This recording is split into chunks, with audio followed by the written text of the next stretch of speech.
আবারও গোপন সংবাদের ভিত্তিতে নেশা সামগ্রী সহ নেশা কারবারিকে আটক করতে সক্ষম হল রাজ্যের পুলিশ প্রশাসন। জানা গেছে, এডিনগর ১ নং এলাকার বাসিন্দা বিশ্বজিৎ বণিক নিজ বাড়িতে এবং দোকানে অবৈধভাবে নেশা সামগ্রী বিক্রি করছিল।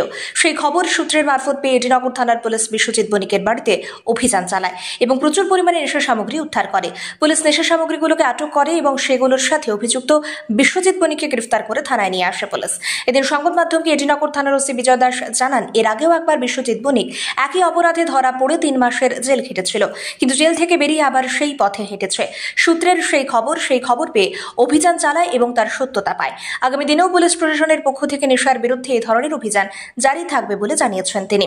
পুলিশের এই সাফল্যে স্বভাবতই খুশি সাধারণ মানুষ। আজকে গোপন সংবাদের ভিত্তিতে আমাদের এডিনগর নাম্বার 11-এ একটা খবর আসে যে বিশ্বজিৎ বণিক বিশ্ব এবং তার লোক আরেকজন সঙ্গী এখানে ড্রাগস বিক্রি করছে এবং সে দীর্ঘদিন ধরেই তার দোকানে এবং বাড়িতে ড্রাগসের ব্যবসা করছে। স্থানীয় যুবকদের কাছে এই সংবাদের ভিত্তিতে আমাদের থানার টিম অথরিটির পারমিশন নিলে আমরা তার দোকানে যাই এবং তার দোকানে গিয়ে আমরা রেড করে এই স্কোপ এবং ব্রাউন সুগারগুলো আমরা উদ্ধার করি।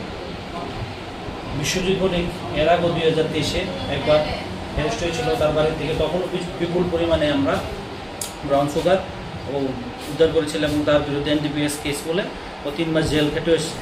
সে আবার সেই একই ধারায় আগের মতন এই ব্যবসা শুরু করছে।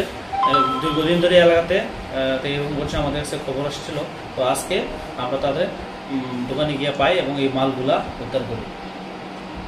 আগরতলা থেকে প্রবীর দেববর্মার প্রতিবেদন, সত্যের খোঁজে 24 ঘন্টা।